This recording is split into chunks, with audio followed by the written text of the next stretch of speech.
बड़ी खबर है।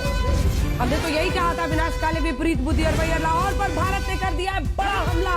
ये बड़ी खबर इस वक्त की आ रही है। हमने आपको कहा था कि पाकिस्तान पर बड़ा हमला होगा और इस बार लाहौर तक हमला हुआ है। पिछली बार जब मुरीद के में मारा था तो हमने चेताया था कि 40 किलोमीटर दूर तुम्हारा लाहौर है, जहां हाफिज सईद को छुपा के तुमने बैठा हुआ है। तो ऐसे में लाहौर तक ये हमला चला गया है। जल्दी से एक कमेंट सर आपसे, क्योंकि अब हमारे साथ लेफ्टिनेंट जनरल आशीष रंजन प्रसाद भी बैठे हुए, थोड़ी तेजी से जल्दी से बताना होगा सर हमारे तमाम रिपोर्टर्स से। हाँ, ये जो एवेक्स है, जैसा इन्होंने बताया, ये बहुत ही इनके लिए बहुत ही शर्मसार बात हो गई है और ये हमारे भारत के लिए एक बहुत बड़ी धुंधवी है, विजय का धुंधवी है। और मैं ये भी बताना चाहूंगा कि इसको ब्लंट करने में हमारी इलेक्ट्रॉनिक वॉरफेयर सिस्टम भी उतनी ही मददगार हुई है, जैसा हम लोग सभी जानते हैं। हमारे complete western front integrated electronic warfare system से लैस है और इन्होंने एवेक्स को ब्लंट किया है। एक तरह से उसको पुल डाउन करना, मतलब आपने उनके कंट्रोल सिस्टम को बिल्कुल ध्वस्त कर दिया है। और ये बहुत बड़ा सेटबैक दरअसल पाकिस्तान के लिए है, जिस तरह की परिस्थितियों में वो आगे बढ़ रहा था। हमारे तमाम सहयोगी अलग अलग जगहों से हमारे साथ जुड़े हुए हैं। अशरफ, क्या खबर है? श्रीनगर एयरपोर्ट को हाई अलर्ट पर रखा गया था, क्या अपडेट है आपके पास? पाकिस्तान का तो लेकिन एक एक परत जो है वो ढहता हुआ आज दिख रहा है अशरफ। F-16 अमेरिका की बात, जैसा आपने कहा, ये पिटवाई है, एक F-16 हम भारत ने गिरा दिया है, लेकिन ये जो चाइनीज माल इन्होंने रखा हुआ था वो भी सब गिर रहा है। आपने तो हमेशा ही कहा है चले तो शाम तक बिल्कुल नहीं तो तो साफ मैं चांद वाली बात कहता ही नहीं। आज दिन में विदेश मंत्रालय की बैठक जो होती है चाइना में, बीजिंग में, उस अंजना, दरअसल आज दिन में जब ब्रीफिंग हो रही थी चाइना में, वहां के विदेश मंत्रालय से ये पूछा गया था एक सवाल कि आपके जहाजों का और आपके ये जो एयर डिफेंस सिस्टम है उसका इस्तेमाल किया है पाकिस्तान ने। उन्होंने कहा कि हमने तो दिया, हमें तो उसके बारे में कुछ जानकारी नहीं है। तो जाहिर है कि कहीं ना कहीं अमेरिका की तरफ से भी फटकार जो है पाकिस्तान को लगी है कि उन्होंने F-16 जो कि अमेरिका ने उनको उड़ाने के लिए कुछ नियम रखे हैं और कहा जा रहा है कि पाकिस्तान ने F-16 अमेरिका से अनुमति लिए बगैर ही जो है भारत के खिलाफ इस्तेमाल किए हैं।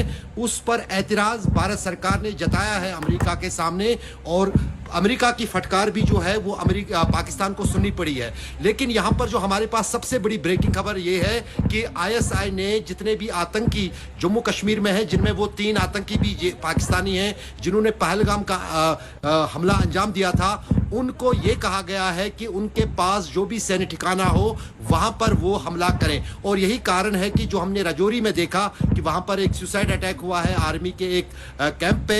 अभी उसकी जानकारी नहीं मिल रही है क्या उनको मार गिराया गया है भीतर जाते ही, लेकिन वहां पर भी गोलीबारी चल रही है। उस बीच कश्मीर में सबसे बड़ा जो एम्युनिशन डिपो है खुंदरू के पास, वो अनंतनाग जिले में आता है, वहां पर कुछ ब्लास्ट्स की खबर आ रही है। ये अभी साफ नहीं है कि वो क्या कारण है, क्या वहां पर भी सुसाइड ड्रेन पाकिस्तान के गए थे जिनको गिराया गया है, उसके बारे में है। पूरा कियास है कश्मीर में, खास तौर से नजर श्रीनगर और अवंतीपोरा एयरपोर्ट पर है, जहां पर जो एयर डिफेंस सिस्टम है वो एक्टिवेटेड है और लाइटें वगैरह सब कुछ जो है पूरे कश्मीर में अब बंद कर दिया गया है। और यही कारण है कि मैं कमरे के भीतर आया हूं और एक छोटी लाइट के सामने हूं और बाकी जो है लाउड स्पीकर पे ऐलान किया जा रहा है अलग अलग कश्मीर के इलाकों में मस्जिदों से कि लोग घरों के भीतर जो है बिजली बंद करें, बाहर भी बिजलियां बंद करें। और पहले ही जो है सरकारी सप्लाई जो है पावर की वो कट ऑफ कर दी गई है। भारत ने लाहौर पर मिसाइलें दाग दी है। एस जयशंकर ने यूरोपियन यूनियन से भी बात की है। देखिए, भारत दोनों अपने पैरेलल चैनल्स पर काम कर रहा है। भारतीय सेना सतर्क है, मोर्चे पर तैनात है। उनके हमले को निष्क्रिय करने के बाद अब हमला लाहौर तक हो रहा है। और इधर एस जयशंकर सबसे पहले अमेरिकी विदेश मंत्री से बातचीत करते हैं और उसके बाद यूरोपियन यूनियन में भी वो बातचीत कर रहे हैं, क्योंकि देखिए डिप्लोमेटिक तरीके से भी आपको हर रास्ते पर आगे बढ़ना है। और एस जयशंकर ने किसी भी हमले का मुंह तोड़ जवाब देंगे ये साफ कह दिया है। उन्होंने यूरोपियन यूनियन से बातचीत की है, उन्होंने अमेरिका में बातचीत की है। मंजीत, जल्दी से वहां से जानकारी दीजिए, क्या खबर है, क्योंकि प्रधानमंत्री से तो NSA भी मिल रहे थे। देखिए, इस वक्त अंजना जो खबर है दिल्ली की बात करें तो सरकार की तरफ तीनों सेनाओं को पहले से ही खुली छूट थी और अब तीनों सेनाओं ने जवाबी कार्रवाई पाकिस्तान के खिलाफ शुरू कर दी है। खासतौर से अगर हम एयर अटैक की बात करें तो सभी तरह की भारत के पास जो मिसाइल मौजूद हैं, जो दूसरे सिस्टम मौजूद हैं, उनसे जवाबी कार्रवाई शुरू होगी। और पाकिस्तान का जो पिछले लगभग 1.5-2 घंटे से जिस तरह का अलग अलग भारत के जो शहर हैं वहाँ पर जिस तरह के हमले थे वो लगभग पूरी तरह से नाकाम रहे हैं। और पाकिस्तान पर अब जवाबी जो हमला भारत ने उसका जवाब देना शुरू किया है, उसके नुकसान की खबरें आने शुरू हो गई हैं। दिल्ली में भी गहमागहमी है, लगातार प्रधानमंत्री अपने निवास पर पूरे हालात को देख रहे हैं, रक्षा मंत्री एक्टिव हैं, इसके अलावा NSAG डोभाल ने उनको ब्रीफ किया है इस पूरे घटनाक्रम को लेकर।